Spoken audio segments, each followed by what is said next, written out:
Bismillah walhamdulillah ala ni'matil Islam wa kafa biha min ni'mah. Asyhadu an la ilaha illallah wahdahu la syarika lah. Wa asyhadu anna sayyidana Muhammadan abduhu wa rasuluhu sayyidul ummah. Allahumma salli wa sallim ala sayyidina Muhammadin wa anzilhu al-maq'ad al-muqarrab 'indaka yawmal qiyamah wa ala alihi wa sahbihi ila yaumil qiyamah. Rabbi shrah li sadri wa yassir li amri wa hlul 'uqdatam min lisani yafqahu qawli. Wasaddid lisani wahdi qalbi bihaqqi sayyidina Muhammadin Nabi sallallahu alaihi wasallam. Dusturakum ya ahlal darbi wa ya ahlal batin wa ya ahlal nubati wa ya ahlal nur, amma ba'd. Jamaah semuanya yang dirahmati oleh Allah Subhanahu wa taala, alhamdulillah. Setelah sekian purnama, akhirnya kita bisa berjumpa lagi di majelis rutinan ini dalam keadaan sehat walafiat. Semoga kita semua diberi umur panjang oleh Allah Subhanahu wa taala fi ta'atillah wa lutfih.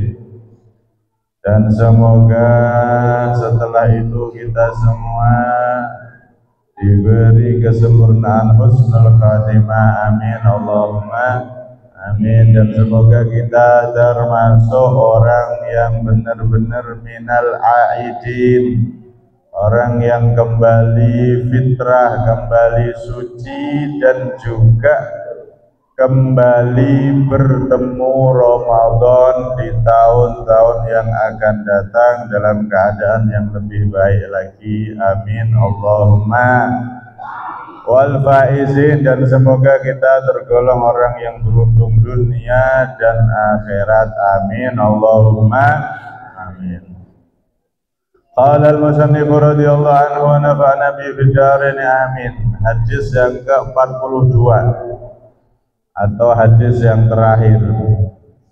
An Anas radhiyallahu taala anhu, dari sahabat Anas radhiyallahu taala anhu.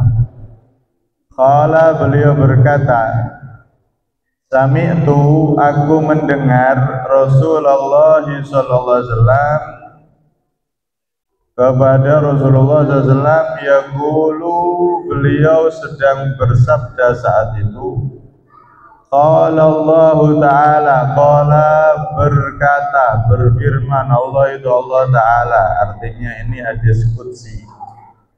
Ya bena Adam, wahai anak Adam, innaka, sesungguhnya engkau, ma da'autani, selagi engkau berdoa ni kepadaku, wa rajautani, dan engkau mengharap ni kepadaku, ghafartu, maka pasti aku akan mengampuni laka, bagimu, alama, atas sesuatu karena yang ada itu, ma minka, dari engkau, alias dosa-dosamu, wala ubali, dan tidaklah aku peduli, artinya diampuni semua oleh Allah, enggak peduli dosa besar, dosa kecil. Kalau Allah sudah mengampuni, maka tidak ada yang besar bagi Allah Subhanahu wa ta'ala. Hadirin yang dirahmati oleh Allah Subhanahu wa ta'ala, di hadis bagian yang pertama ini Allah Subhanahu wa ta'ala berfirman, disampaikan oleh Rasulullah, yaitu hadis qudsi namanya, bahwasanya kalau kita itu mau berharap, berdoa, minta ampun sama Allah, maka selama kita masih punya harapan doa kepada Allah, maka Allah akan mengampuni. La ubali, nggak peduli aku. Pokoknya tak ampuni kalau ada hamba yang masih mau berharap, masih mau berdoa, minta ampunan sama Allah Subhanahu wa Ta'ala. Nah, di dalam salah satu riwayat disebutkan idza da'a ahadukum falyu'timir rughbah fa innallaha subhanahu wa ta'ala la yata'adhamuhu syai'. Ketika salah satu kalian berdoa, maka hendaknya besarkan harapan. Jangan pesimis tapi optimis Allah ngampuni. Jangan putus asa. Sebesar apapun dosa, harapannya diperbesar saat doa sama Allah. Kenapa? Karena sesungguhnya Allah Ta'ala tidak ada yang besar baginya segala sesuatu. Dosa sebesar apapun dibanding rahmatnya Allah kecil, tidak ada apa-apanya. Bahkan disebutkan inna jaraimal ibad fi jambi azmati rahmati kadarratin saghiratin bal aqalla minha. Sesungguhnya seluruh dosa-dosa hamba Allah ini semuanya, mau dosanya manusia, mau dosanya jin, mau dosanya makhluk lain, bahkan kalau perlu dosanya iblis, setan, semuanya. Cuman karena iblis, setan itu sudah diketok, mereka sudah dilaknat oleh Allah. Umpama Allah belum melaknat iblis, belum melaknat setan, semuanya diampuni dosa-dosa itu. Dibanding rahmatnya Allah, semua dosa hamba diperlihatkan, terus rahmatnya Allah ditimbang sama dosa-dosa semua hamba itu. Maka ibarat seperti atom yang paling kecil, benda yang paling kecil ya, dibanding rahmat Allah yang besarnya nggak ada ukurannya. Jadi tidak ada apa-apa nih Pak. Dosa makhluk, dosa hamba-hamba Allah ini kalau sudah Allah merahmati, maka dosa itu ibarat seperti debu yang paling kecil, atom yang paling kecil, nggak ada yang besar kalau dibanding rahmat Allah Subhanahu wa Ta'ala. Rahmat Allah jauh lebih besar dari semua dosa-dosa hambanya. Karena itu kita sebagai manusia, umatipun Kanjeng Nabi Muhammad, alhamdulillah kita tidak jadi umat yang dilaknat. Alhamdulillah kita tidak jadi makhluk yang dilaknat. Tuh lihat tadi itu iblis, setan sudah dilaknat. Itu ada makhluk-makhluk yang dilaknat seperti Fir'aun, Abu Lahab. Itu di nas Al-Quran disebutkan mereka adalah termasuk orang-orang makhluk yang dilaknat. Kalau sudah dilaknat ya sudah celaka. Tapi alhamdulillah kita tidak termasuk makhluk yang dilaknat oleh Allah. Maka jangan pernah putus asa. Sebesar apapun dosa kita, kalau sudah kita mau tetap berharap, tetap meminta ampunan kepada Allah, maka semua dosa itu ibarat debu yang paling kecil, tidak ada apa-apanya kalau dibanding besarnya rahmatnya Allah Subhanahu wa Ta'ala. Karena itu Allah berfirman dalam Al-Quran, wa rahmati wasi'at kulla syai'. Rahmatku itu bisa mencakup segala sesuatu.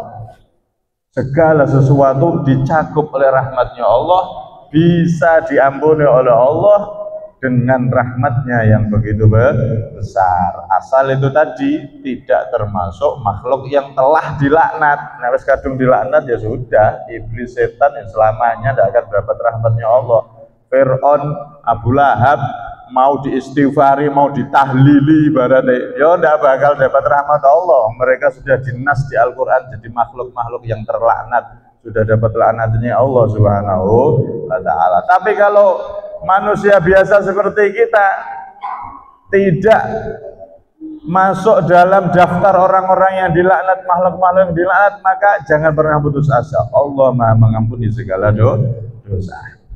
Karena itu disebutkan dalam sebuah syair itu, idza kuntal karima fala ubali walau balagat dzunubil kutru ada fakam min mudnibin fin nasi mithli bi afrika min luhai bin nari ada. Kalau sudah engkau ya Allah adalah Tuhan yang maha dermawan, maka aku tidak peduli dosa-dosaku, andaikan memenuhi seluruh penjuru, aku gak peduli, aku akan tetap berharap ampunanmu ya Allah, karena tidak ada yang bisa mengampuni kecuali hanya engkau ya Allah. Engkaulah yang maha dermawan. Maka berapa banyak orang yang punya dosa dari kalangan manusia seperti aku ya Allah, yang dosanya memenuhi penjuru bumi, saking kata saking banyak ini. Tapi kalau dibanding ampunanmu dan rahmatmu, maka dia pun selamat dari api neraka karena dapat percikan rahmatmu ya Allah. Nah, ini menggambarkan janganlah kita berputus asa walaupun dosa-dosa kita sepenuh bumi sekalipun memenuhi segala penjuru. Jangan pernah putus asa untuk tetap berharap, minta ampunan kepada Allah Subhanahu wa ta'ala. Hadirin yang dirahmati oleh Allah, meminta kepada Allah, minta ampunan, minta rahmat, berdoa, ini adalah salah satu khususiyah. Khususiyah itu adalah kekhususan untuk kita umat Nabi Muhammad SAW. Kita umatnya Nabi itu diperbolehkan oleh Allah untuk meminta langsung sama Allah. Boleh minta langsung, berharap rahmat, minta ampunan, minta kasih sayang dan seterusnya. Kita diperbolehkan langsung minta sama Allah. Ini termasuk khususiyah. Kenapa? Karena umat-umat terdahulu itu Pak, umatnya nabi-nabi terdahulu itu kalau mau minta ampunan harus proposal ke nabinya dulu. Artinya dia datang ke nabinya, wahai nabi, saya ingin minta ampunan sama Allah, tolong mintakan sama Allah. Baru nabinya ngangkat doa, dia ngamini, baru dia bisa doanya bisa dikabulkan oleh Allah. Harus melalui pintu nabinya masing-masing. Kalau tidak lewat nabinya, rahmat Allah, ampunan Allah nggak bisa turun. Itu kalau umat-umat terdahulu Pak. Tapi kita umatnya Nabi Muhammad keren loh. Dosanya akeh, setelah itu sadar nangis, wes delik ning pojokan sawit, nangis, ya Allah ampuni aku ya Allah, tobat tenanan, diampuni sama Allah. Tidak perlu datang ke kiai, tidak perlu datang ke sahabat, apalagi kok datang ke Rasulullah sudah gak ada. Terus pokoknya minta langsung boleh diterima sama Allah. Saking mulianya kita jadi umat Nabi Muhammad SAW. Nek umat terdahulu nggak bisa, harus datang ke nabinya, dosanya apa, minta dimaafkan, minta diampuni, harus datang laporan, proposal ibaratnya, harus ke nabinya masing-masing, baru nanti dimintakan taubat, baru nanti dimintakan ampunan oleh Allah, oleh nabinya tersebut kepada Allah Subhanahu wa ta'ala. Ini hebatnya kita umat Nabi Muhammad. Selama kita berharap, berdoa sama Allah, selama itu Allah mau ngampuni, mau memberi rahmat. Asalkan kita tidak pernah jadi orang yang putus asa untuk tetap terus mendekat, mencari, meminta ampunan kepada Allah Subhanahu wa ta'ala. Diriwayatkan dari sahabat Qatadah, ada 3 keistimewaan yang dimiliki oleh umat Nabi Muhammad. Kita sebagai umat Nabi Muhammad ini diberi 3 keistimewaan. U'tiyat hadhil ummah thalathan lam yu'taha illa nabiyyun. Umat ini diberi 3 keistimewaan yang mana 3 ini tidak diberikan terhadap umat terdahulu, enggak, tapi diberikan kepada nabi-nabi terdahulu. Jadi 3 pemberian ini itu zaman dulu diberikan oleh Allah khusus kepada para nabi. Tapi 3 pemberian ini di zaman Nabi Muhammad diberikan kepada umatnya Nabi Muhammad. Hebat ini. Hadiah yang dulunya khusus untuk para nabi dihadiahkan untuk kita umatnya Nabi Muhammad SAW. Alhamdulillah kita jadi umatnya Rasulullah SAW. Jadi umat yang paling mulia, kedudukannya seperti kedudukan para nabi. Ya bukan berarti podo, enggak, seperti kemuliaannya, karena kita jadi umat paling mulia, sebab paling mulia nabi kita adalah nabi yang paling mulia. Apa 3 keistimewaan tersebut? Pertama, Dulu kana yuqalu lin nabi idhab falaysa 'alaika haraj. Zaman dulu Allah Subhanahu wa taala itu kalau ngampuni para nabi berfirman kepada nabi tersebut idhab falaysa 'alaika haraj. Sudah kamu pergi, tidak ada dosa bagimu. Aku ampuni engkau. Nah, ini khusus untuk para nabinya. Nabi-nabi umat dulu. Kalau umat dulu tadi itu harus datang ke para nabinya. Kemudian untuk umat ini Allah mengatakan apa? Wa ma ja'ala 'alaikum fid-dini min haraj. Tidaklah Allah menjadikan atas kalian dalam urusan agama ini min haraj, kerumpekan, sesuatu yang menyusahkan. Jadi tadi itu Nabi itu disuruh pergi oleh Allah, tidak ada dosa, tidak ada kesulitan untukmu. Ini pertama. Kemudian yang kedua, kalau Nabi zaman dulu Allah berkata kepada mereka, anta syahidun ala qaumi, engkau ini akan menjadi saksi umatmu. Jadi para nabi terdahulu nanti akan menjadi saksi bagi umatnya masing-masing. Ya kayak wong di sidang nih, kalau di sidang, kalau ada orang di sidang kok saksinya ini kuat, ya selamat. Tapi kalau ada orang di sidang nggak punya saksi, nggak punya bukti, ya kalah, bisa dipenjara, celaka dia. Gitu juga nanti di akhirat ada sidang, ada hisab. Nah, yang jadi saksi setiap umat nabi-nabinya masing-masing. Nabi mereka masing-masing yang menjadi saksi. Tapi hebatnya kita umat Nabi Muhammad, Allah mengatakan apa? Litakunu syuhada 'alan nas. Kita ini nanti di akhirat akan dijadikan saksi untuk segenap manusia sebelum kita. Dulu para nabi yang akan diangkat, yang diberi predikat apa itu saksi, tapi kita umat Nabi Muhammad nanti dijadikan saksi kelak di hari kiamat. Levelnya podo saksi nih, para nabi jadi saksi di persidangan akhirat, kita juga akan menjadi saksi di persidangan akhirat. Levelnya kok podo seakan-akan. Hebatnya kita umat Nabi Muhammad SAW. Kemudian yang ketiga, salto, mintalah engkau wahai Nabi, kamu akan aku kasih, kamu akan diberi. Ini Nabi terdahulu yang boleh minta langsung sama Allah, nabi-nabinya masing-masing. Umatnya nggak bisa. Kalau minta apa harus melalui nabinya dulu. Wahai Nabi, tolong mintakan kepada Allah untuk saya ampunan. Tolong mintakan kepada Allah agar rezeki saya luas dan seterusnya. Itu mintanya kepada nabinya, perantara para nabinya. Tapi kalau kita umat Nabi Muhammad, bagaimana Allah membuka pintu doa itu terbuka lebar, pintu ijabah terbuka lebar, sampai Allah mengatakan apa? Ud'uni astajib lakum. Wahai umat Nabi Muhammad, berdoalah kepadaku, maka astajib lakum, aku akan mengijabahi doamu, aku akan mengijabahi permintaanmu. Subhanallah. Kita umat Nabi Muhammad bisa langsung minta pada Allah apapun yang ingin kita minta, mau ampunan, mau rahmat, mau urusan duniawi, mau urusan ukhrawi, semuanya kita diperbolehkan langsung minta doa sama Allah. Dan bahkan doa ini termasuk ad-du'a'u mukhul ibadah. Doa itu adalah sumsumnya ibadah. Ibarat tulang itu kalau di dalamnya nggak ada sumsum, ya kropos tulang itu bisa patah. Tapi tulang ini bisa kuat karena di dalamnya ada sumsum. Begitu juga doa.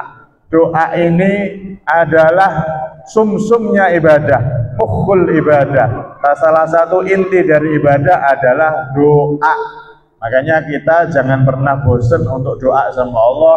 Kalau banyak dosa, ya minta ampunan sama Allah. Kalau kita masih jauh sama Allah, minta didekatkan sama Allah. Kalau kita maksiat, minta diberi taubat oleh Allah, dan seterusnya dan seterusnya.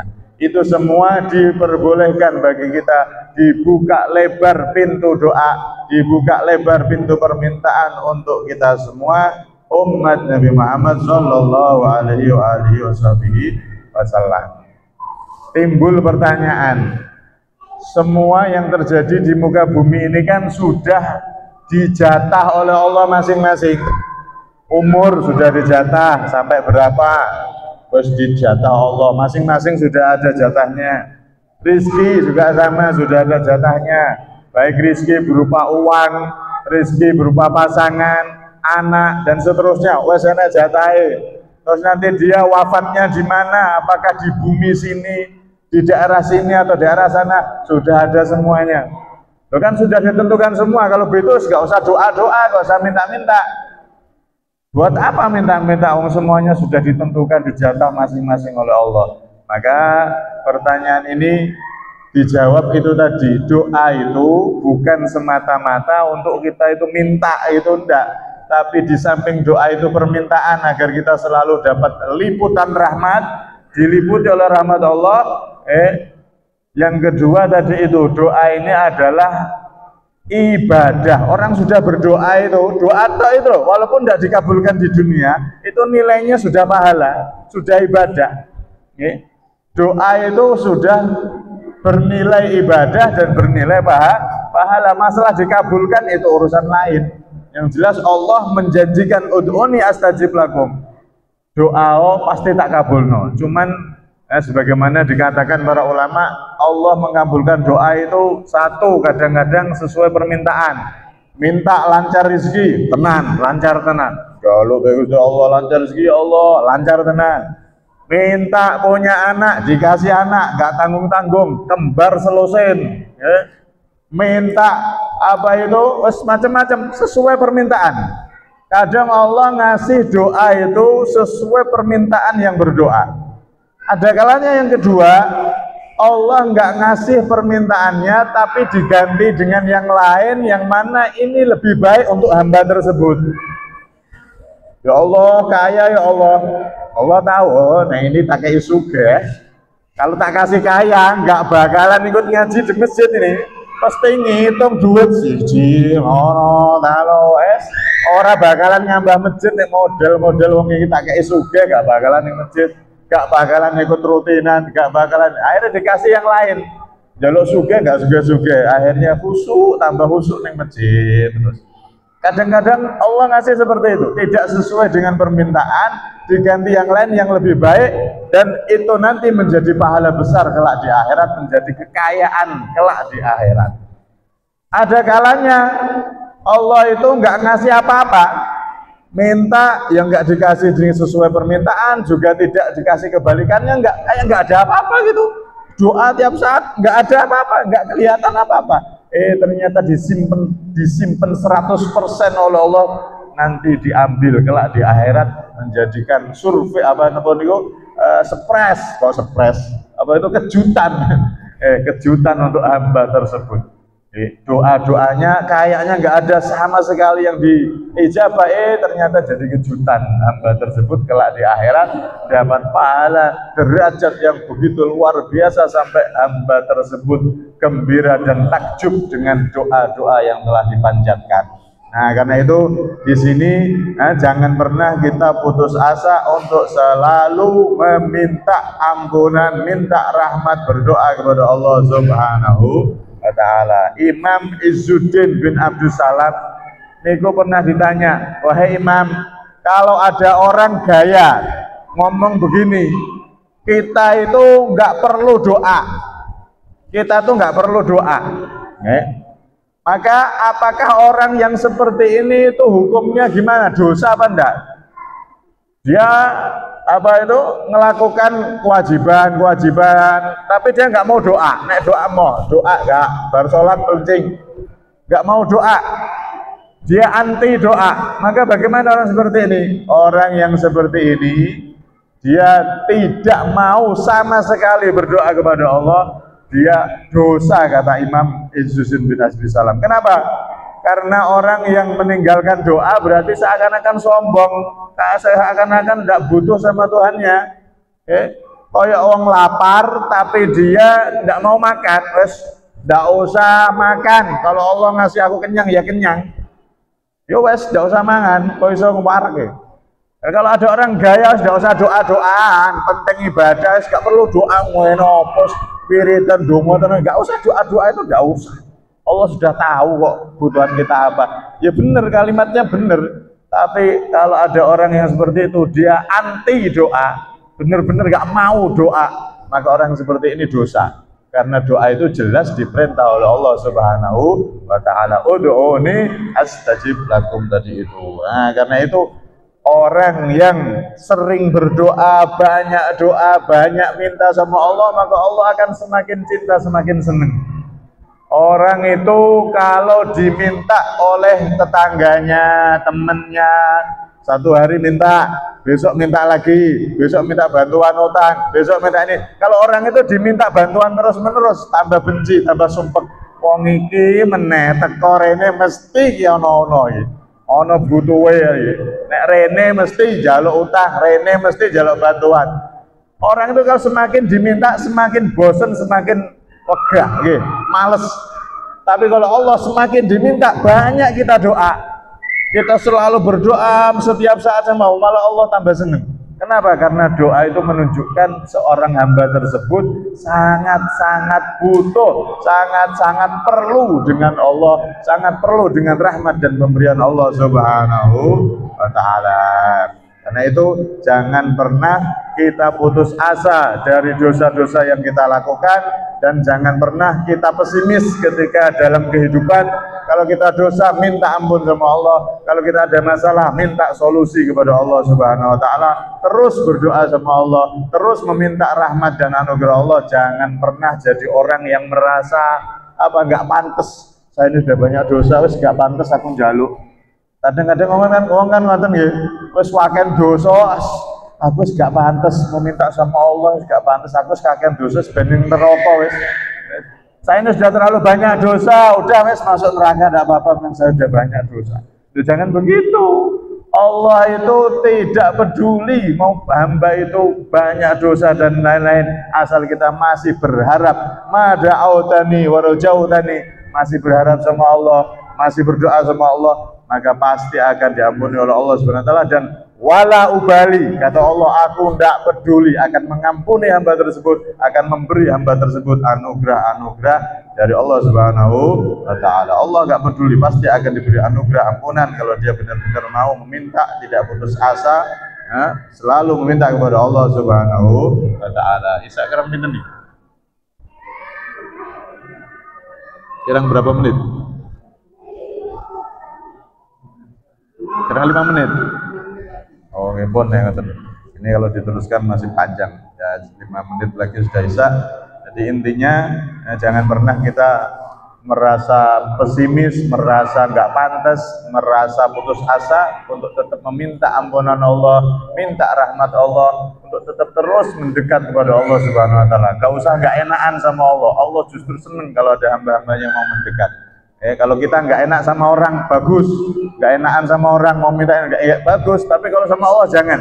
Jadilah hamba yang tidak tahu malu. Artinya apa? Nggak pernah bosan untuk minta maaf, minta ampun, minta anugerah terus sama Allah. Jangan pernah kita jadi orang yang putus asa, apalagi malu untuk minta sama Allah. Karena Allah Maha mengampuni, Maha memberi. Semoga kita termasuk hamba-hamba yang dekat sama Allah, diampuni oleh Allah, dan kita menjadi orang-orang yang selamat dunia sampai akhirat. Amin Allahumma amin. Insya Allah pertemuan depan itu pertemuan penutupan alias hataman kitab. Insya Allah besok itu hataman kitab Senin depan. Setelah itu nanti mungkin akan diganti kitab lain. Yang jelas besok hataman kitab usahakan jangan sampai absen. Nah, di situ hatam kitab itu inti dari keberkahan ngaji selama ini. Berapa tahun itu sudah sekian tahun.